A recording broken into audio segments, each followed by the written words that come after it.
영화보다 더 영화 같은 현실, 시네마틱 시사.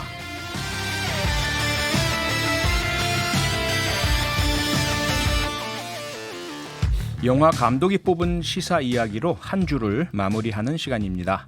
영화 말아톤과 대립군 등을 만든 정윤철 감독님, 이번 주에도 모셨습니다. 어서 오십시오. 네, 안녕하십니까. 네. 금요일 오후마다 많이 길이 막히는데 감사합니다. 네, 뭐 한 주 이 방송을 기다리며 늘 즐겁게 지내고 있습니다. 네, 고맙습니다. 영화 감독의 눈으로 본 영화보다 더 영화 같은 시사 이야기 본격적으로 시작해 보겠습니다.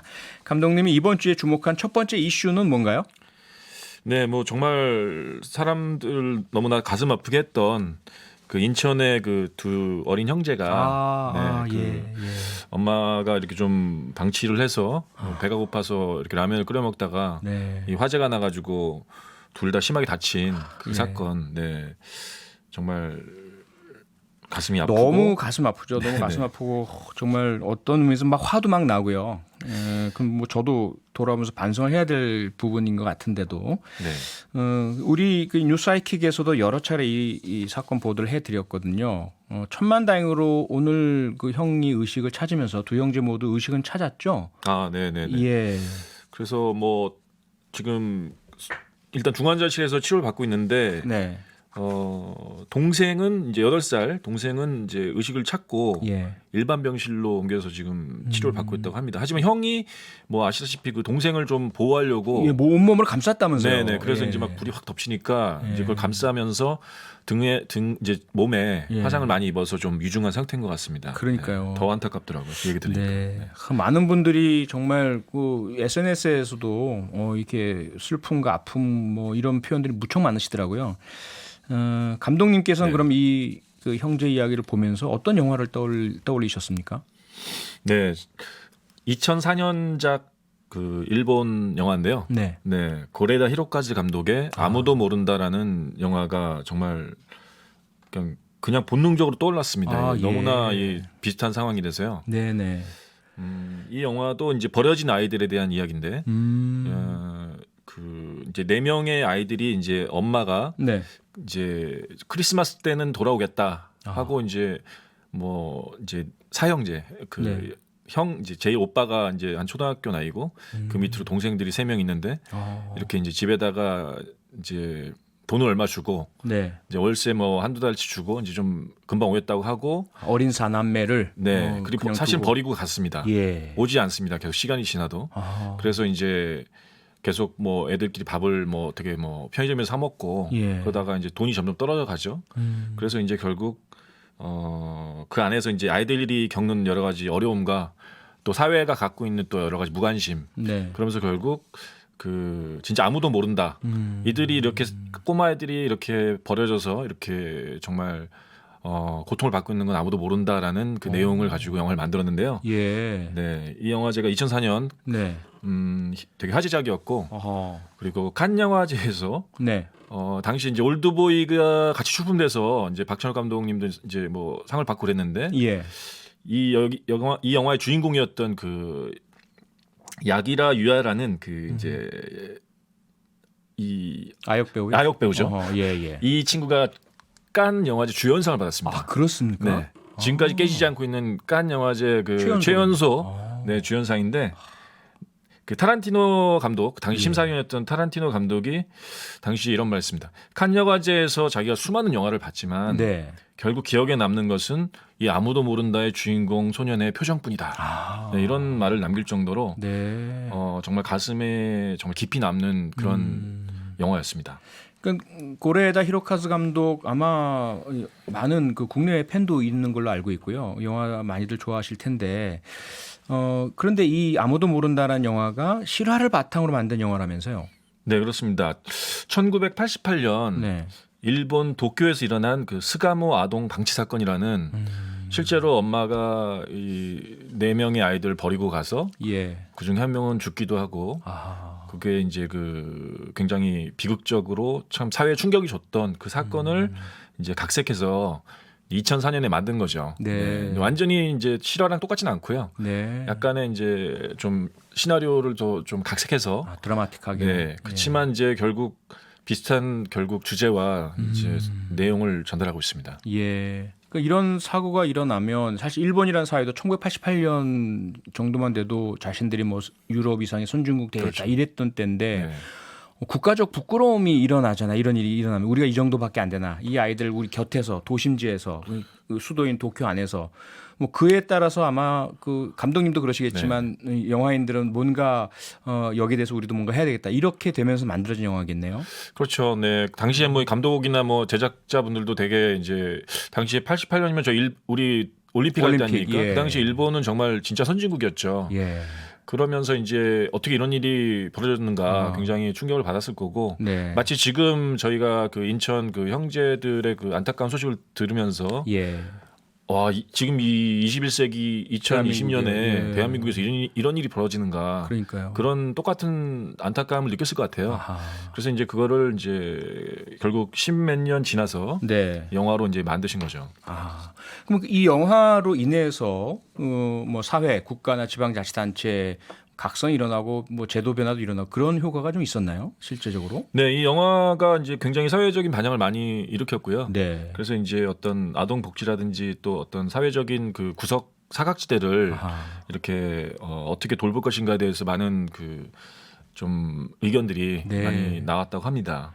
이 영화가 가진 힘 아니겠습니까? 이 영화가 우리에게 뭐 기쁨, 슬픔, 어떤 오락으로서 요소도 있지만 실제로 뭐 문화이기도 하고 사회를 변화하는 대단히 중요한 그런 어떤 무기 같은 네. 역할도 하고 있는 것 같아요. 네, 그렇습니다. 사실 뭐 이번 사건도 뭐 영화로 될지 안 될지 모르겠지만 예. 뭐 예전에는 사실 이런 아이들이 이렇게 좀 방치되거나 엄마가 신경 못 쓰고 있으면은 이웃 사회에서 챙겨줬잖아요. 그렇죠. 뭐 예. 지금도 뭐 보니까 뭐 편의점 아저씨가 좀 관심을 가지려고 하다가 네. 하지만 또 뭐 내가 뭐 어떻게 더 하겠나 이러다 그냥 포기하고 몇 번 그런 애들을 좀 도와줄 수 있는 기회가 있었는데 예. 그러지 못한 것들이 참 안타깝고요. 네. 그래서 이제 사람들이 좀 더 보다 많은 관심을 갖고 적극적으로 이렇게 좀 노력하는 것도 일단 되게 중요한 것 같아요. 국가에서 뭐 이렇게 어떤 정책을 세우고 하는 것도 중요하지만 뭐 며칠 전에 그 어떤 버스 기사분이 이렇게 네. 사람 살린 그 굉장히 어벤져스 같은 분이 있어서 화제가 됐잖아요. 맞아요. 예, 예. 네, 심장 마비인 분을 이제 이렇게 구조해가지고. 네, 네. 근데 이분이 한 말씀이 되게 와닿습니다. 그분이 이제 이런 말을 했어요. 사람을 살려봤더니 살려지더라. 그래서 내가 노력하니까 되는 거를 깨닫고 계속 기회가 있을 때마다 적극적으로 뛰어들어서 예. 살리려고 했다. 아하. 그런 말을 하셨는데 그런 것들을 좀 우리도 좀 마음속에 갖고 있다가 어떤 도와줄 수 있는 기회가 있을 때 좀 더 적극적으로 좀 나서는 모습이 좀 필요하지 않을까 그런 생각이 좀 듭니다. 네, 4930님. 정말 이번 인천 사건에서도 아무도 모른다는 제목이 딱 들어맞는 것 같아요. 주변에 많은 어른들이 제대로 도와주지 못했잖아요. 이렇게 문자 보내주셨고요. 6812님. 최근에도 아동학대 다룬 영화들이 많았는데 미스백도 생각나네요. 영화 속 이야기만은 아니리란 생각이 들어 씁쓸합니다. 많은 분들이 아마 공감하실 것 같아요. 아무도 모른다. 다시 한번 주목해 봤고요. 그래서 이제 뭐 끝으로 말씀드리자면 아무도 모른다가 아니라 이제 누구나 안다라는 사회로 가는 게 이제 진정한 복지 국가가 아닌가 그런 생각이 좀 듭니다. 그러게요. 자, 다음 이슈로 넘어가겠습니다. 이번 주에 정윤철 감독이 주목한 또 다른 이슈는 뭡니까? 네, 뭐 이번 주에도 그 사실 뭐 법무부 장관의 그 아들 휴가 연장 이슈로 되게 시끄러웠는데요. 네. 이렇게 또 사회가 둘로 쪼개져서 이제 갑론을박이 막 벌어졌습니다. 근데 이제 그 문제의 그날 그 당직 사병을 봤다는 그 현모 씨가 이제 제보한 게 아니라 그분이 이제 친구한테 얘기했고 또 그 친구의 친구가 어떻게 제보를 한 거더라고요. 아하. 그래서 이거는 보통의 이제 내부 고발자랑은 좀 다른 것 같고요. 네. 정확한 이제 팩트가 전달되지 않을 수도 있지 않습니까? 그렇죠. 그래서 이렇게 이제 그 강제로 어떻게 보면 내부 고발자가 돼버린 이 현모 씨는 지금 이제 매우 곤혹스러운 입장이 돼서 제발 그 정쟁에 자신을 이용하지 말라고 이렇게 호소하고 있습니다. 아하. 이게 이제 또 다른 조국 사태의 재현인가 이제 싶었던 이슈가 네. 이제 무리한 정쟁의 상처만 남긴 채 일종의 그 해프닝으로 좀 정리되고 있는 형국인데 그 한 사람을 이렇게 무너뜨리기 위해서 이제 온갖 개인사 뒷조사에 이제 목숨을 거는 이런 흥신소 정치가 대체 언제까지 계속돼야 할지 모르겠다는 생각이 들면서 네. 근데 왜 이런 일이 벌어질 때마다 사회가 이렇게 난리가 나는 걸까? 뭐 휴가 며칠 더 썼다고 해서 뭐 나라가 망하는 건 아니잖아요. 그렇다면 그거에 대해서 차분한 조사를 해서 잘잘못을 가리면 되는데 그렇죠. 이 가장 중요한 코로나 사태를 다 덮을 정도로 네 편 내 편 양 극단으로 쪼개져서 왜 이렇게 시끄러울까? 여기에는 이제 소셜 미디어, 즉 페이스북과 유튜브 같은 것들이 그 원인으로 뽑지 않을 수가 없습니다. 아하.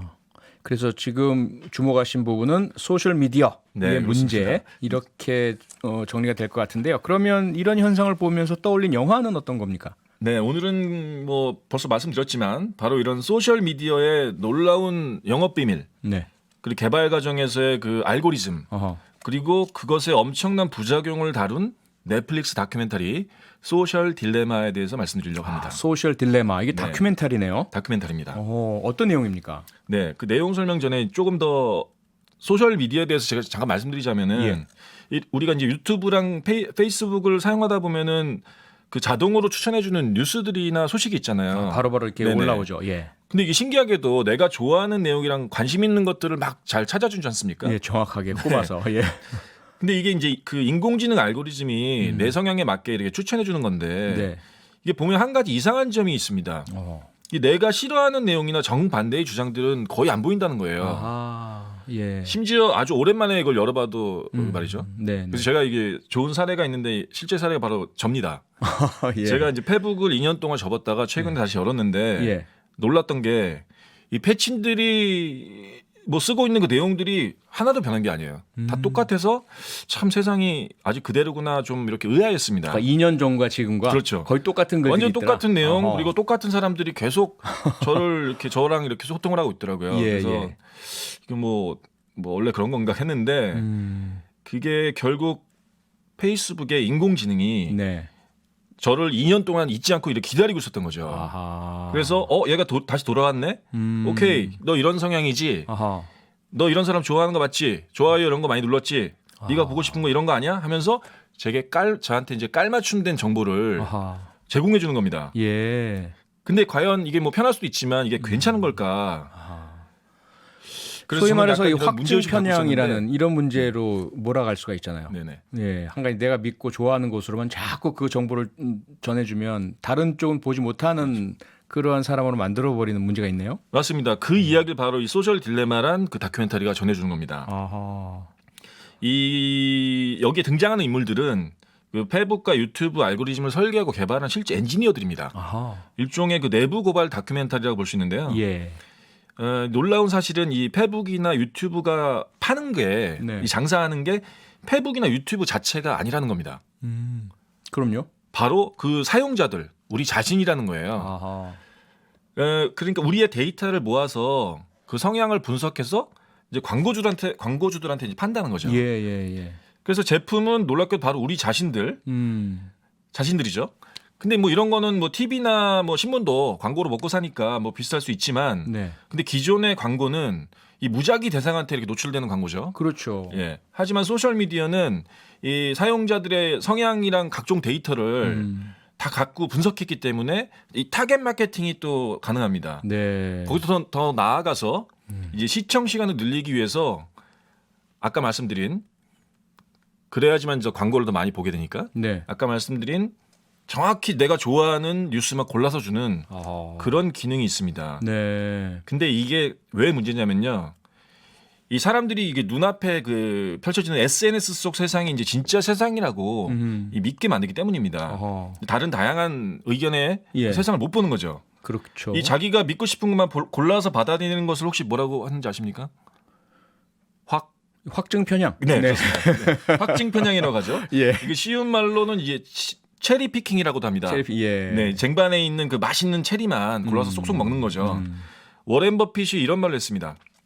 사람들이 가장 잘하는 것은 네. 기존의 자기 생각들이 온전하게 유지되도록 새로운 정보를 이렇게 쳐내는 것이다. 아하. 받아들이는 게 아니라요. 예.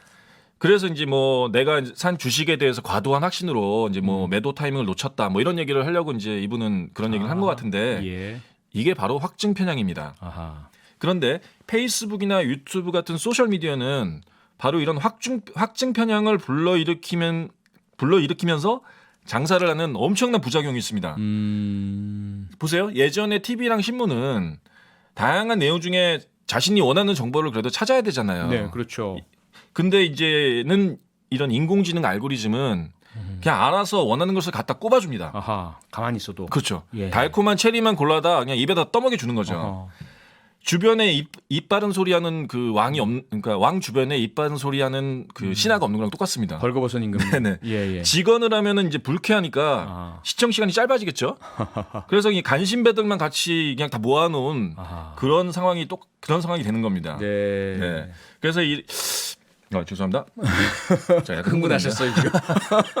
네, 그래서 예. 어쨌든 이런 확증 편향이야말로 네. 이 소셜 미디어가 이제 생존하는 방식인데 예. 참 이게 폐해가 크죠. 폐해가 큰 겁니다. 예. 그래서 계속 가짜 뉴스가 나와도 이거를 믿게 제어할 수 없고 맞아요. 그걸 좋아하는 사람들이 계속 몰려서 그걸 볼 수 있도록 아하. 소셜 미디어가 그렇게 만드는 겁니다. 부추기고 네네. 몰아놓고 9819님이 그런 문자를 보내주셨어요. 그렇다면 감독님은 스스로의 확증 편향을 막기 위해서 어떻게 하시는지 궁금합니다. 마무리로 네네. 과연 우리는 어떻게 해야 될까? 이러한 SNS의 폐해, 나를 확증 편향으로 몰아가는 것을 어떻게 이겨낼까요, 감독님?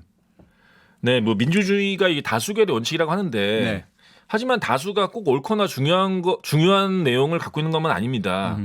하지만 인공지능 알고리즘은 그냥 그 다수결의 원칙에 의해서 더 우리가 딱 입에 들어맞는 것만 이제 갖다 꼽아주기 때문에 네. 우리가 항상 이런 소셜 미디어를 볼 때 또 세상을 볼 때 좀 더 우리가 생각을 하려는 노력을 해야 될 것 같아요. 생각하는 노력. 네. 네, 그렇지 네. 않으면은 예. 정말 간신배들에게 둘러싸인 왕처럼 아하. 그런 왕이 아니라 사실은 상품이죠. 상품이 되는 네. 거죠. 내 그냥- 자체가 네, 먹잇감이 그렇게 되는 거죠. 먹이가 돼서 오. 소셜 미디어 뭐 페이스북이나 유튜브에 돈을 불려주는 예. 그러면서 세상은 점점 나빠지는 거죠. 뭐 불려주는 것까지는 뭐 기업이 돈 버는 거는 그렇다 쳐도 예. 그러는 가운데 부작용으로 세상이 더 양극화되는 거죠. 맞아요. 네. 예. 그거를 막기 위해서는 우리가 뭐 소셜 미디어도 좀 끊고 가끔은 네. 뭐 하지만 무엇보다 이 생각이 가장 맞을까 그런 생각을 늘 이렇게 좀 긴장하면서 살아야지만 뭐 광화문에 막 나가고 그런 일이 안 생길 것 같습니다. 생각하는 노력으로 정리를 해야 될 것 같습니다. 네네. 네, 오늘도 말씀 잘 들었고요. 정윤철 감독님과 함께한 시네마틱 시사였습니다. 고맙습니다. 네, 감사합니다. 네. 평일 저녁 6시 5분에 여러분을 찾아갑니다. MBC 라디오 표창원의 뉴스 하이킥.